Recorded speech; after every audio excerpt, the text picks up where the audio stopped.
이재명 대표가 이제 네. 곧 출마 선언을 할 것 같습니다. 그렇습니다. 네. 출마 선언을 할 걸로 알려지고 있는데 네. 김대중 전 대통령 이후에 처음으로 민주당의 당대표 연임입니다. 그러니까 김대중 전 대통령이 한번 하셨고요. 네. 두 번째인데 출마 선언문에 아마 윤석열 정부의 실정, 네. 그 전국 상황에 대한 본인의 또 견해, 네. 그리고 이제 그 제1야당의 당대표로서의 역할을 하면서 대선까지도 쭉 하나의 어떤 로드맵으로 놓고 네. 말씀을 하지 않을까 하는 생각이 네. 듭니다. 어떻게 전망하십니까?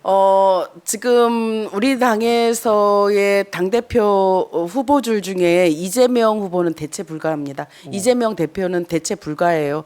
지금 이재명을 대신할 사람도 없고요. 이재명 대표 아니면 이 거대한 민주당을 이끌고 갈 선장으로서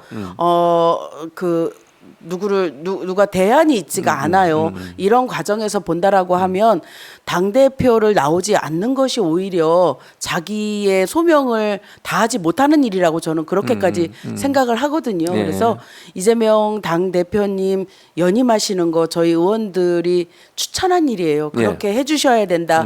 그래야지 지방선거 이기고 우리가 대통령 선거 이긴다고 저희 의원들이 정말 많이 말씀드린 거예요. 그 본인도 왜 부담감이 없으셨겠어요. 그러니까요. 당연히 맞아요. 있죠. 그런데 많은 의원들이 그렇게 요청을 드렸고 그것을 받아들이신 거라고 보시면 돼요. 저도 요청을 드렸고요. 예. 지금 지금 저희 당 상황에서 볼 때 이재명 대표 대체 불가입니다. 그렇죠. 네, 맞습니다. 네. 그러니 우리 국민들께서 많이 지지해 주시면 고맙겠습니다. 예. 네. 그러니까 이재명 대표가 사실은 본인도 할 생각이 없었어요. 뭐 연임을 할 생각이. 네, 네. 근데 이제 워낙 여러 군데서 얘기가 나오고 있고 지금 이제 대체 불가 말씀하셨는데 아니 예를 들면 지방선거 앞두고 대선 앞두고서 네. 강력한 대권 후보가 있는데 그분이 리더가 돼서 끌고 나갈 때 국민적 지지를 얻을 수 있는 거잖아요.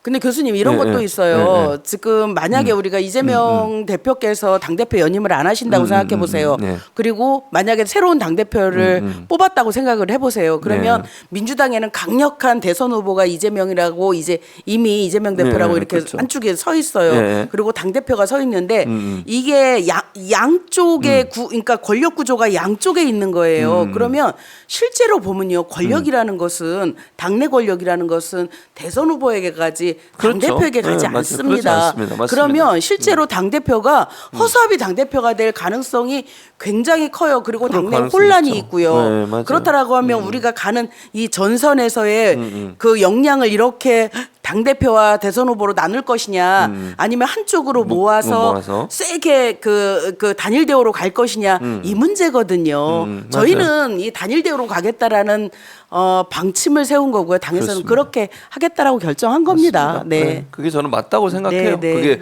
말씀하신 것처럼 당심을 하나로 뭉치게 만들고 국민적 지지도 더 끌어들일 수 있는 방법이다. 그렇습니다. 그렇게 생각됩니다.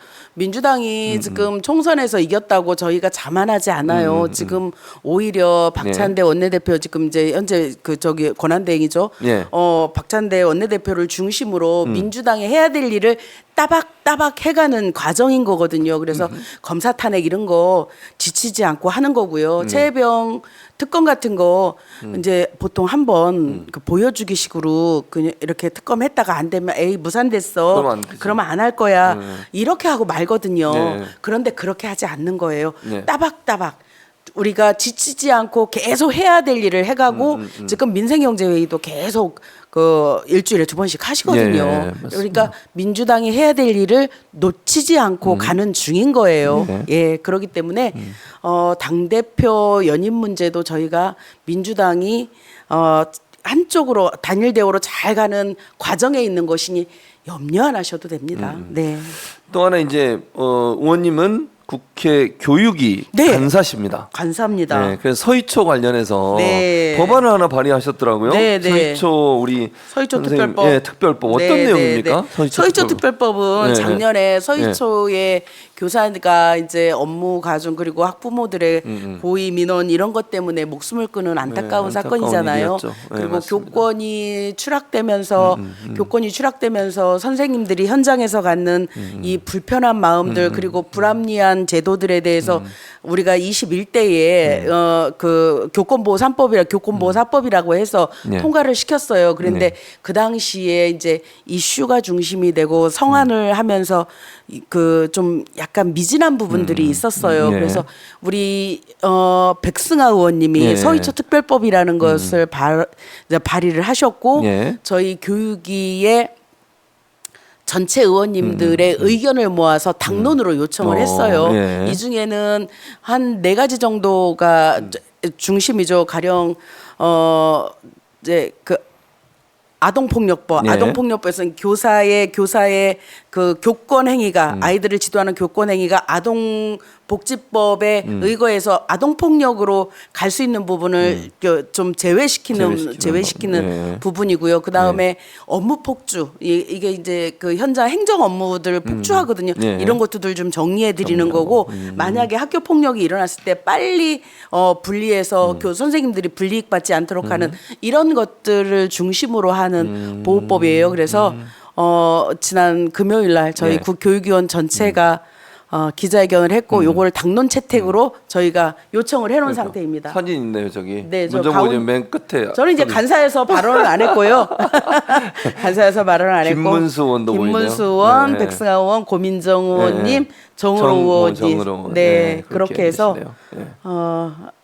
하고 있습니다. 네. 당론으로 저희가 채택을 하게 될 거예요. 네. 그런데 네.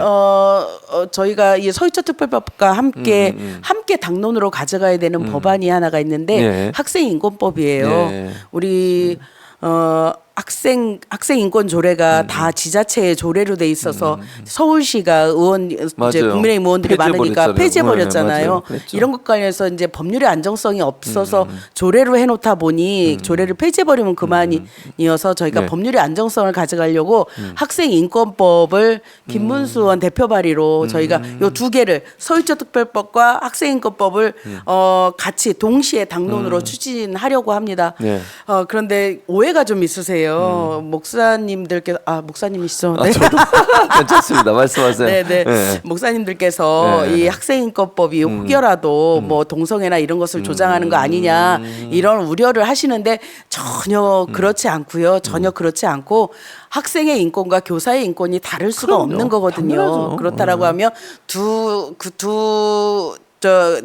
집단 모두 법률로부터 보호받는 맞습니다. 그런 제도를 만들기 위해서 학생인권법과 서희초 특별법을 만드는 거니 염려 안 하셔도 네. 되고 저희가 교육위에서 잘 해보려고 네.